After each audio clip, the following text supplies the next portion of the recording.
Hey friends, happy Tuesday. Thanks for joining us for Unscripted on 13 Plus. I'm Anna Orsini. And I'm Carson Courier. We have Tyler Butler here with us today because we are following some late breaking news. Big news this morning, a big thing we were touching on throughout our morning shows, both on KOLD and Fox, the Baltimore bridge collapse that happened early this morning about 1:30 in the morning. And it's been a huge story ever since then. Obviously, we've been talking about the search and rescue efforts that are underway right now, but also the impacts that it's going to have being the 9th largest port in the United States for both imports and exports. So we want to go ahead and start with a look just at what exactly happened this morning when that bridge did collapse. So again, this happened around 1:30 this morning in Baltimore. It's the Francis Scott Key Bridge. Francis Scott Key Bridge, yeah, Francis in Baltimore. Scott Key Bridge. So you can see the moment of kind of impact there. And what we do know from a press conference this morning from some officials, including the governor of Maryland, is that they believe that there were some issues with power to the ship. And so they actually called that in.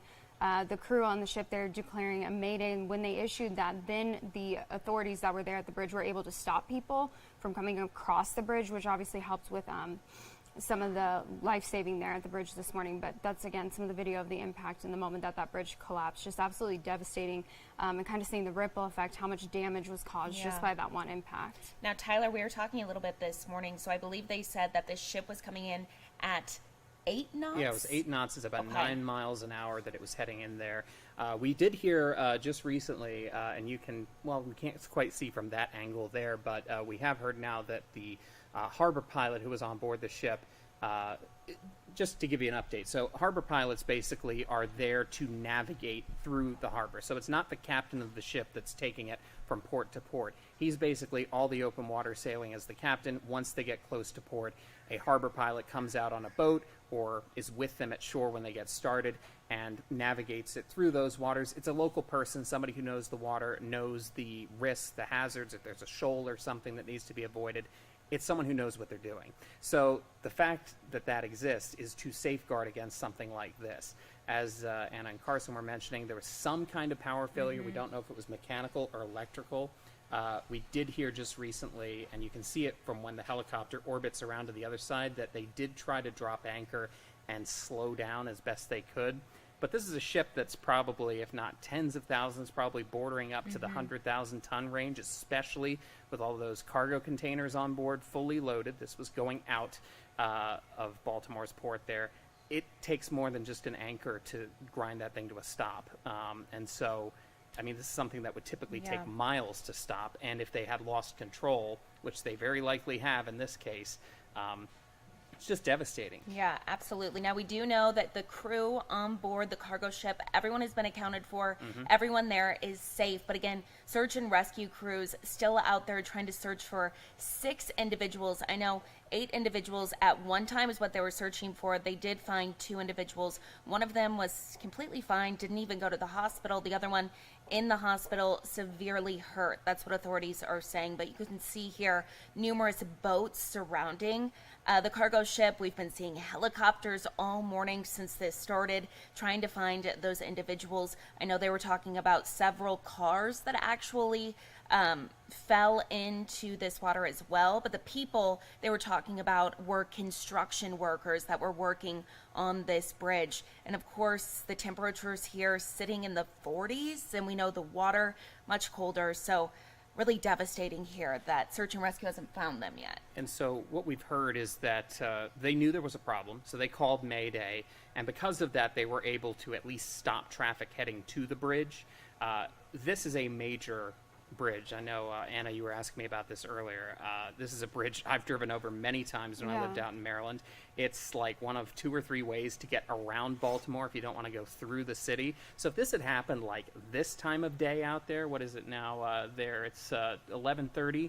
I mean, there would be thousands of people driving across this bridge when this happened. And you think bumper to bumper traffic too, especially like this time of the morning. So thankfully that wasn't the case. But like you said, there were still people on the bridge. Now the people who were on the bridge, the construction workers, again, there were 8 people who went into the water that search and rescue crews were looking for. 2 have been found. 6 are still unaccounted for. Those people were all working on potholes. So of course, when you have a situation like this, a lot of people were like, well, were they working on the bridge? They weren't. They were working on potholes there. And again, 6 people that they're still looking for. But 35,000 people, they said that's kind of an estimate, cross this bridge every day. So it's about 11 million people.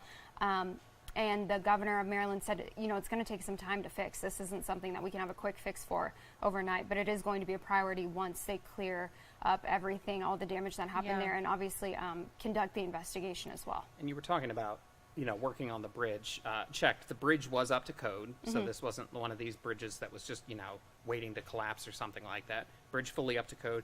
The ship itself has had numerous inspections. In June 2023, it did have an inspection down in Chile where they found issues with the propulsion and auxiliary machinery systems. Didn't specify what exactly that was. CNN managed to uncover that. But then it underwent another exam. This was in September of this last year in the United States. It passed inspection there, didn't get anything flagged for propulsion. So don't know if that was a case of something was overlooked or if this is related at all to what they found in Chile. That was again back in June of last year. But yeah, at this point, we're still just waiting to see what exactly caused this ship to go off course. And you were mentioning here how major this port is, how many companies use this to ship out shipments. Oh, yeah. Let me swap positions. Yeah, let's do that. Let's pull this up here. Let's see. I don't know how to use. There you go. You guys. Are There we smart go. Ones there. There we Perfect. Go. So right here we've got New Jersey's up here. This is the Delmarva Peninsula. This is Washington D.C. over here. We're zooming in towards Baltimore here. So the problem you've got is this area you see right here. This is the bridge that we're talking about. If you look farther in, this is the Port of Baltimore in here. So the fact that this bridge is collapsed, all these little boats you see around here, these little red ones, these are all rescue boats that are out deployed right now searching. That's Dali actually stuck in the bridge right there. And so with this down, it's not at all clear. Nothing's going in or out. Yeah. Nothing. No. Only small craft can go in or out. So all these cargo ships, you've got Sparrows Point over here. You can get, I think that's mainly like kind of coal shipments and stuff like that, but they do car in and out shipping through here.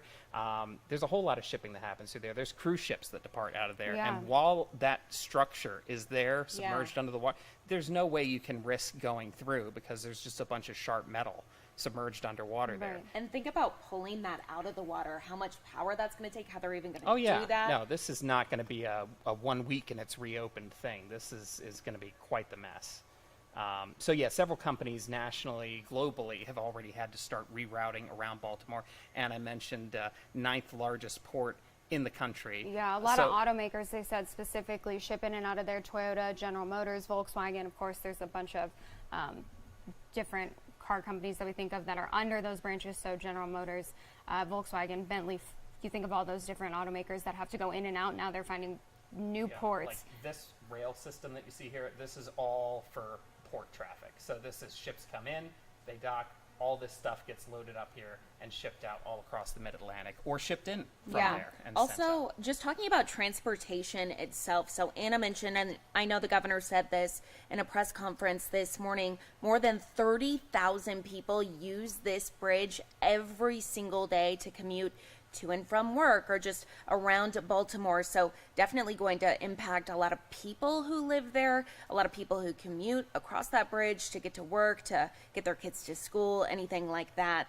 So also dealing with that aspect as well. And going to impact us here at home too, everyone to some degree. If you're, maybe waiting for a new car, it could be impacted by this.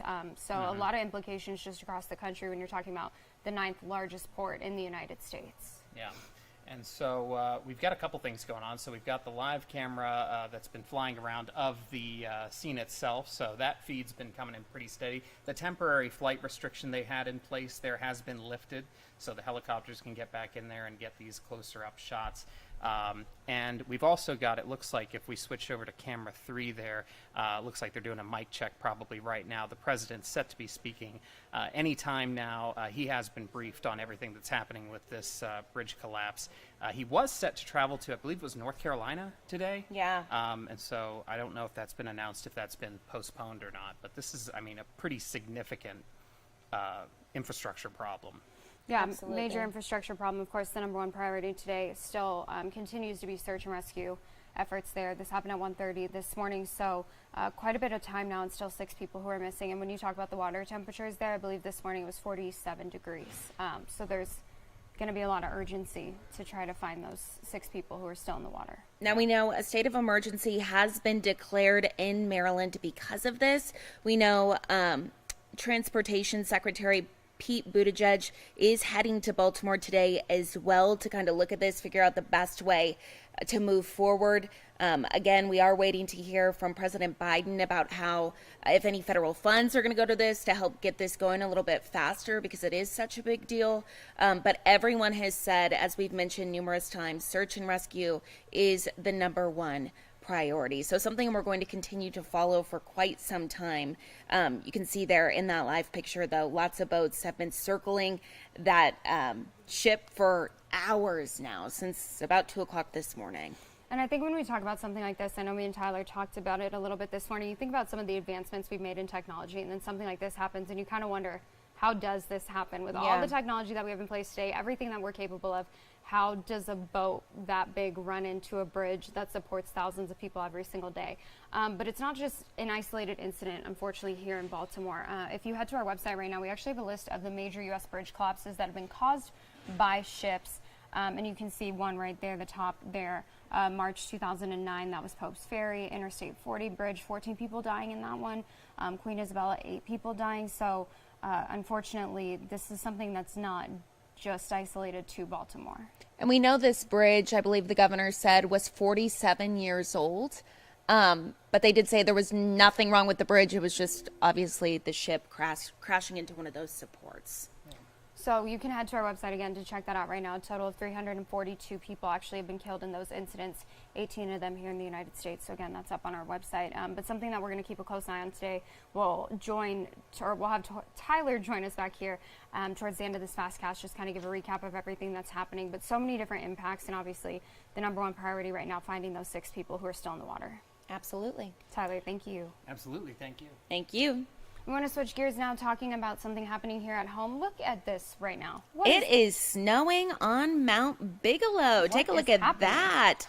Yes, Allie Potter here to track what's happening here at home in Tucson. Also up in the mountains. Was that Mount Bigelow or was that Mount Lemon? No, that was Mount Bigelow. Always a shot in the dark, not meteorologist. I know. I know, okay. but gosh, it's a mountain. But they changed the camera angle. Yeah. So it doesn't really look like Bigelow, because I think it's a little further up and now it's looking down. So yeah. You were right. So you were fine. So smart. Okay, so good. smart. I love it. Oh my goodness.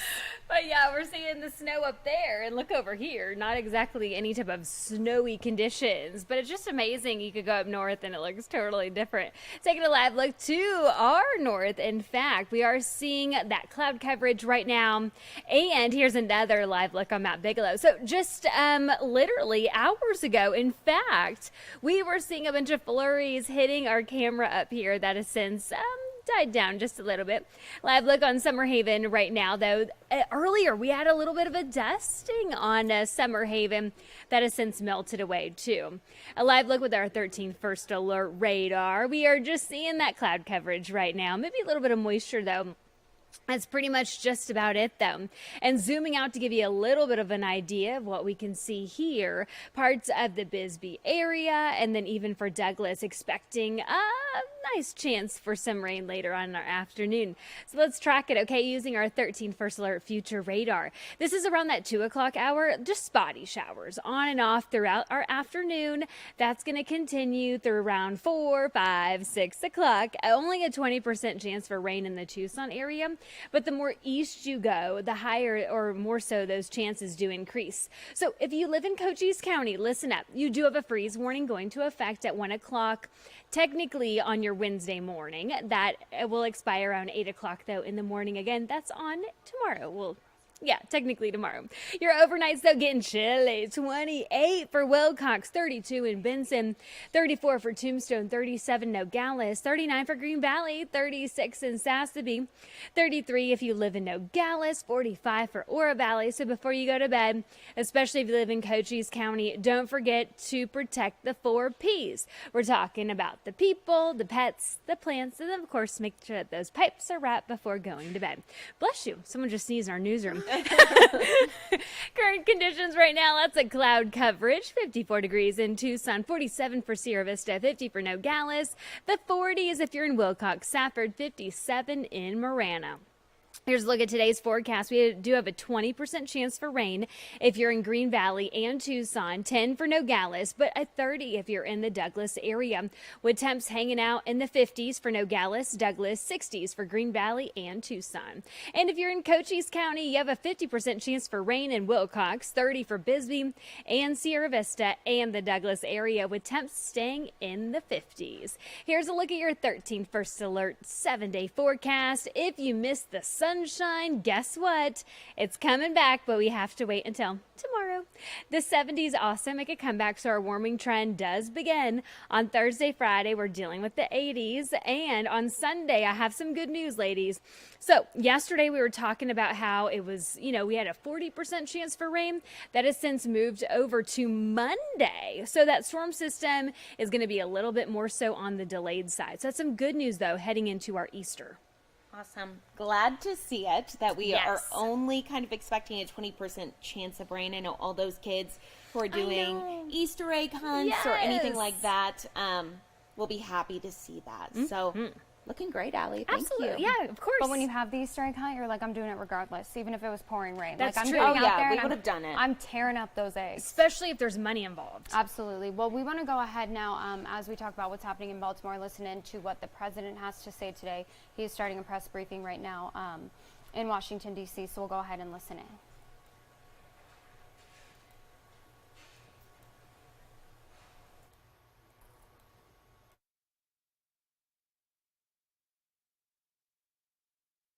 State of Delaware, they're a trainer by car.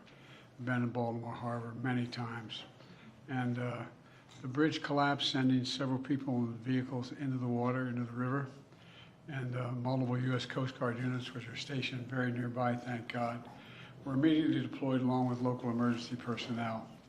And the Coast Guard is leading the response to the port, where representatives from the Federal Highway Administration, the FBI, the Department of Transportation, the Army Corps of Engineers, as well as Maryland officials and Baltimore Police and Fire, are all working together to coordinate an emergency response.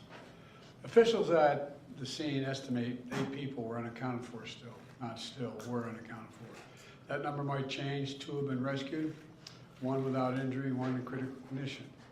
And the search and rescue operation is continuing for all those remaining as we speak. I spoke with Governor Moore this morning, as well as the Mayor of Baltimore, the county executive, both United States senators and the congressman. And my Secretary of Transportation is on the scene. I told them we're going to send all the federal resources they need as we respond to this emergency. And I mean all the federal resources. And we're going to rebuild that port together. Everything so far indicates that this was a terrible accident. At this time, we have no other indication, no other reason to believe there's any intentional act here. Personnel on board the ship were able to alert the Maryland Department of Transportation that they had lost control of their vessel, as you all know and reported. As a result, local authorities were able to close the bridge to traffic before the bridge was struck, which undoubtedly saved lives. Our prayers are with everyone involved in this terrible accident and all the families, especially those waiting for the news of their loved one right now. I know every minute in that circumstance feels like a lifetime. You just don't know. It's just terrible. We're incredibly grateful for the brave rescuers who immediately rushed to the scene, and to the people of Baltimore. I want to say, we're with you. We're going to stay with you as long as it takes. And like the governor said, you're Maryland tough, you're Baltimore strong, and we're going to get through this together. And I promise we're not leaving. Here's what's happening now. The search and rescue operation is our top priority. Ship traffic in the Port of Baltimore has been suspended until further notice, and we'll need to clear that channel before the ship traffic can resume. The Army Corps of Engineers is on the spot and is going to help lead this effort to clear the channel. The Port of Baltimore is one of the nation's largest shipping hubs, and I've been there a number of times as a senator and as a vice president. It handles a record amount of cargo last year.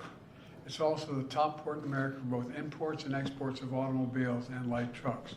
Around 850,000 vehicles go through that port every single year, and we're going to get it up and running again as soon as possible. 15,000 jobs depend on that port, and we're going to do everything we can to protect those jobs and help those workers. The bridge is also critical for travel, not just for Baltimore, but for the Northeast Corridor. Over 30,000 vehicles cross the Francis Scott Key Bridge on a daily basis. It's virtually, it's one of the most important elements for the economy in the Northeast and the quality of life. My transportation secretary is there now. As I told Governor Moore, I've directed my team to move heaven and earth to reopen the port and rebuild the bridge as soon as humanly possible. And we're going to work hand in hand with the support of Maryland to support Maryland in whatever they ask for. We're going to work with our partners in Congress to make sure the state gets the support it needs.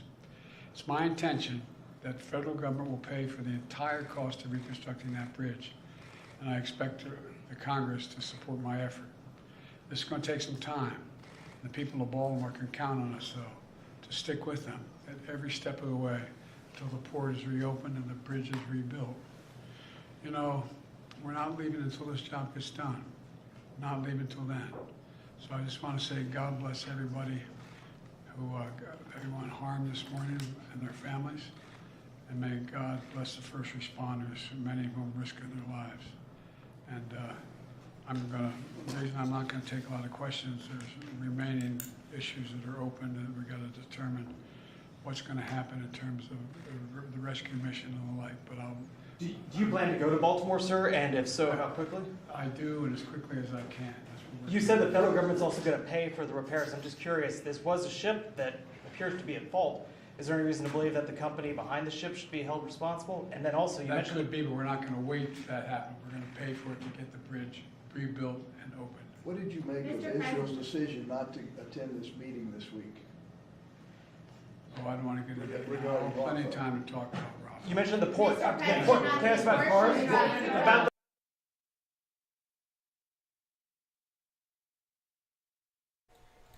Okay, and again, hearing from President Biden there, just an update on what is happening right now in Baltimore. We'll have more from Tyler. He'll be joining us again this morning towards the end of our unscripted segment, just to kind of give us a update on where things stand there on the ground today, and also what the president had to say. But keep in mind that we do have all this information up on our website. So if you head to our website right now, KOLD.com, we have all of those stories up there, and it's also something that we'll be updating throughout the day, sending out push alerts. So if you have our app, make sure that you're keeping an eye on those push alerts, any information as those search and rescue efforts continue. Make sure to download it so that you can get updates on this story throughout the day. We know a lot of people are keeping eyes on this, so we'll again bring Tyler in just a few minutes to kind of give us a wrap up as we end our unscripted segment for the day. Absolutely, but first we do want to bring in a guest this morning. Go ahead and step on in here. How about you introduce yourself and we can talk a little bit about the study. Hi, I'm Haijiang Cai from Department of Neuroscience at the University of Arizona, and my research focuses on the interaction between emotion and eating behaviors. Okay, so tell us a little bit about, I know I was reading personally with some of this research, so you conducted it using mice, correct? Yeah. So I think a lot of people think of all the different contributing factors to eating disorders. There can be so many things that affect people and, lead to disordered eating. So how do you study that in mice? Yeah, so we know that eating disorder is a psychological disease, psychiatric disease, and it is linked to emotion disorders. Like people with anorexia nervosa, they have anxiety and depression, and so we suspect that the brain region known for emotion, like amygdala, and can play a role in regulating anorexia nervosa or eating disorders. So we started with mice so that we can perform detailed study of the amygdala regions, because amygdala has more than a dozen subnuclei. And a few years ago, we found a specific type of neuron in one amygdala region, and when they are activated, they suppress food intake. Then we go ahead to look at if this neuron play a role in regulating eating disorder. So mice, of course, we cannot know if mice, they have abnormal picture of their body weight, and we have to, but we can measure their body weight and measure the behavior, like do they reduce eating, do they have excessive like exercise, like a human anorexic patients, so we can do that. And usually animal, like mice, do not commit suicide. We have a commonly used animal model of anorexia called activity-based anorexia. If you give them a running wheel, they like play on that. And if you food restrict them, like reduce the amount of food intake every day, just let them eat only like 3 hours or 4 hours a day. And after a few days, they develop anorexia-like behavior and they die. So then we look at if this neuron in central amygdala, whether they, if we turn off this neuron, if the animal can still develop anorexia or not. It turns out they have a mild effect in preventing anorexia. And then we think about what's going on. Okay, we found another amygdala subregion also have this kind of neuron. When activated, they also suppress eating. So then we go ahead to turn off this neuron in 2 brain regions simultaneously, and then we found the animal do not develop anorexia. They can survive pretty well. Okay, so was this whole study kind of used to hopefully in the future find either a medication that could help individuals who are suffering with anorexia, or kind of what are the next steps with this to kind of take this and relate it back to humans? Yes, definitely. Now, this study gives us a very important insight about the future therapy about treating these diseases. We found, one population, one brain nuclei in central amygdala, these neurons are involved in like satiation, visceral malaise, nausea, and bitter taste. So all these are anorexigenic signals. While the other amygdala nuclei called BNST, those neurons are involved in sickness like inflammation. And then our study suggests you have to turn off neuron in both regions to prevent anorexia development. So this suggests for the future therapy, we have to, one is you have to target multiple brain regions, not a simple brain region. Second, you have to combine targeting multiple factors like satiation, visceral malaise, and sickness, inflammation, so that you can have a more effective treatment. And then I think the next step is to think about a potential therapy, combine these factors, and then to see if we can treat anorexia more effectively. Why was this something that you guys focused on? Obviously, disordered eating impacts so many people, but when you think about just the scale of different mental disorders, different diseases that people can be battling on a day-to-day basis, why was it important to you to understand eating disorders? Oh, that's one motivation of our research. We want to benefit human health and benefit human, improve our health. And I think a lot of people, when we think about disordered eating, we think that it's maybe a choice, that it might be a body image issue, but this research kind of indicates that there could be a lot of neurological factors that contribute to it. Oh, definitely. Okay. It's a psychiatric disorder. It's not just simply like the culture or something else. It's something wrong with our brain. Okay. Is it something that people can develop over time? Yes, definitely. Okay. Interesting. Okay, so what does the future look like? What do you hope comes next steps in this research? What do you hope? Yeah, so first of all, we want to, because right now we are just using animal model, and we know animal model is not exactly human diseases. First of all, we want to see if the same kind of neuron or neural mechanism exists in human, and then we can go ahead to look at it in human and whether we can use similar strategy to prevent eating disorder or make them people with suffering from eating disorder and recover better. Okay. Awesome. Perfect. Thank you for being with us Thank today. you so much. I really appreciate it. my pleasure. And thank you for your Perfect. research. It's going to hopefully impact a lot of people. A lot of people. Yeah, thank you for spreading our research. Yeah, absolutely. Perfect. Thank you so much. We appreciate thank you. it. Well, we want to go ahead and take a live look out again today, just kind of wrapping up, touching on what's happening in Baltimore. Again, the bridge collapse that happened there about 1:30 this morning, heard from the president, and kind of some of the next steps that'll be taken when it comes to this investigation. Obviously, search and rescue, he still said the biggest priority right now is finding those 6 people who are still in the water, but also where some of the funding is going to come from to rebuild this bridge. The president said that the federal government will be paying for the entire cost of reconstruction. But of course, with stuff like this, there's always the question, who's to blame? And so the president actually kind of touched on that. Tyler, what did he have to say? So, yeah, at this point, as he mentioned, he wants to get the federal government to pay for the full repair of this bridge, which does lead to the question of, okay, well, it's not the federal government's ship that hit the bridge, so who should pay to fix the bridge? Should the company be responsible? And he said yes, that is something that could come down the line. At this point, though, he said we don't want to wait for that. We just want to get this thing fixed. So it sounds like the plan is going to be get this bridge repaired using federal funds. If this company is liable, it may well be the case, then that's something that they could recoup some of that cost later down the line, or some insurance agreement or something. But in the meantime, just cut the red tape, get straight to we have the money, let's fix it now. Biden also said he's going to try to get up to Baltimore as quickly as he can. Of course, he's the president, busy schedule, but this is such a big thing that I would imagine he's got to be up there sooner rather than later to see this thing for himself. Absolutely. He also said he's working with, he mentioned Pete Buttigieg to try to figure out a way to help infrastructure, really not just here in Maryland, but we've talked about this really around the world, since this is such a big port of entry and will affect so many shipments here. But again, we are still focusing on the 6 individuals that are still missing following this bridge collapsing this morning at around 1:30. So again, 8 people were initially missing. They were construction workers. One person has been actually found, and they were 100% okay, didn't even need to go to the hospital. Another person currently at the hospital right now with serious injuries. And you can see the ships there in the live picture, just everyone looking, trying to figure out what to do next, trying to find those people. And you did mention Pete Buttigieg. I saw he is going to be heading up there today. So Transportation Secretary will be on hand to take a look at this because, yeah, I mean, a big focus of this conversation, obviously, we've got 6 people that we need to find them. On top of that, this is the 9th largest port. I know he rattled through some statistics as well in his press conference earlier. I believe he said 850,000 cars are shipped in and out of this port every year. Close to 1 million cars. And so getting this port back up and running as soon as possible is going to be a major priority. It's something that, you know, government doesn't always move swiftly. This is something that we may see a lot of swift movement on. But we could also see some impacts kind of on the stock market. We were talking about that this morning with all those companies are going to have to figure out where to ship to.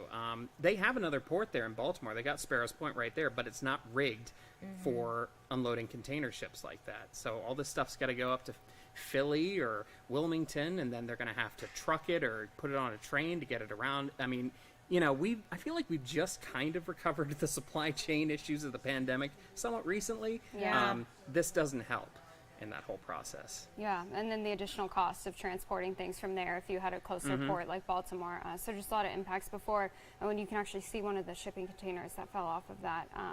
And like we mentioned, we do want to take a look at the video just in case you are joining us again from the moment that hit this morning and just how quickly that bridge went down. And you can see a little bit of some flames, it looks like, on that cargo ship. Thankfully, nobody was hurt on the ship, which when you think about everything that happened there and just seeing that video, this could have been way worse than it was. And I'm not sure if it's flames or if it's, I think it might be a power cut on the bridge. Okay.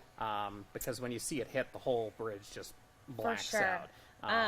We were reporting this morning, though, that the front of the engine did catch fire. So obviously, could have been a little bit of something in there. It could have been a little bit of something, but I mean, there's a lot of forces at work right there. Oh my goodness, yeah, absolutely. It's just you don't see video like this. No. Ever. No. We've had bridge collapses, but typically the kind of bridge collapses you talk about, and again, we've got those listed on our website that you can read through, and you might remember some of those, but they're never big spans like this. No. So obviously a lot of implications, and we are still waiting to hear from the NTSB today. They said this morning that they have a GO team investigating. A lot of different agencies will be at hand here. Obviously, number one right now is Coast Guard and Baltimore Fire, who are still out there searching for those 6 people in the water. So just a lot of different factors today. You can see the helicopter there looking for people. I mean, this is an all hands on deck, and they couldn't dive to do any dive rescues until daylight because it's dark and it's cold. The water was 47 degrees this morning. You can't be in that for very long at all. And then you've got currents because that is that harbor right there. And so especially at peak tide, you've got water just flowing in and out of there pretty quickly. It's hard to search, let alone search and fight the current when you're underwater like that. Yeah, so just hoping that those 6 people are found. And then the rest will kind of, at that point, fall into place when it comes to the investigation and, you know, the federal funding and all those other steps that the government will have to take. But a lot of impacts for the city of Baltimore and for all of us across the country. I don't believe at this point, they haven't called it a recovery mission, right? They're still calling it search and rescue. They're calling it search and rescue, yes. And I mean, obviously you hope that those 6 people are found alive, but it's really cold water. So Yeah. Yeah. definitely thinking of all of them today and their families. And I think So if we want to take one more I was time, gonna say or camera 3, if you can pull that up. I don't know. There you go. Yeah. This is all these shipping containers now that are stuck there. Effectively, they're gonna have to load them up and truck them out, or wait for the port to reopen. And wow, take a look at that. I mean, it's gonna be a big impact. okay. You don't know quite what that's gonna look like yet, but yeah. Something that we're going to continue to follow. And also, if you're interested, if we want to pull up the website here with kind of seeing the history of how many U.S. bridges have collapsed, we know from 1960 to 2015, there were 35 major bridge collapses worldwide, killing about 342 people. So, again, 18 of those actually happened in the United States. And if you take a look at this story here, we have all of them listed. So not something that hasn't happened before, just extremely uncommon. But thankfully, we've been mentioning this throughout the morning that it happened at the early hours of the morning and not during peak transportation or travel time. Absolutely, and I think Tyler talked about this too at the start of our show, but a lot of the, I guess, safeguards that are in place to make sure that this doesn't happen, it sounds like even though that ship might have lost power and that they had relayed that to authorities, they took all the steps that they should have taken to prevent this from happening. They had the harbor pilot. Mm-hmm. This is just one of those things where it's like, and again, they're going to dig back into the inspection records. This ship is going to be torn apart and looked at to see what exactly went wrong with this thing. How can we make sure this doesn't happen on another ship? I don't know if that's a naval vessel they're zooming in on in that shot. Yeah, there's several naval vessels that are also stuck in port right now that can't get out. Nobody's so the Navy's lost some capability out of this as well. But yeah, I mean, they did everything by the book in terms of what you can do to avoid a wreck like this, as far as we can tell. The inspections of the ship and digging through the records and stuff, they might turn up something. Yeah, at this point, I mean, you can't imagine what it must be like going through the minds of the people that are on the bridge of that ship. Knowing it's gonna, yeah, knowing you're gonna hit and there's nothing you can do about it. I mean, they were dragging anchor and trying to stop, but there's only so much you can do with a loss of power in a ship that big. Yeah, but did all the right things, calling authorities, letting them know so that they could stop traffic to the bridge. If they hadn't done that, I mean, you have no idea what it could have been like. Right. Exactly. So, yeah, just keeping an eye on this today, of course. Like we said earlier, make sure that you have our app, make sure that you're on our website so that once we learn more about specifically the search and rescue mission out there today, we can keep you updated with all the latest information. We'll continue following this throughout the day. We are still waiting for a press conference with the NTSB to start, so once it does at this point, we'll get that streamed for you guys, but it looks like right now we still have kind of some reporters. Is that Cam 1? Yeah, just hanging out on their phones, so we don't want to leave you guys on that shot just watching that. So I think well, we maybe are. we should. Yeah. There you go. Oh, there we go. So that's the press conference that we're waiting for. Here's some more. Well, never mind. Technology. There it is. So, just waiting to kind of get an update on the NTSB's investigation there today. Yeah. Okay. Well, as soon as individuals come out here, officials take the stand, we'll obviously tune in, let you listen into that. But for now, we're going to go ahead and sign off.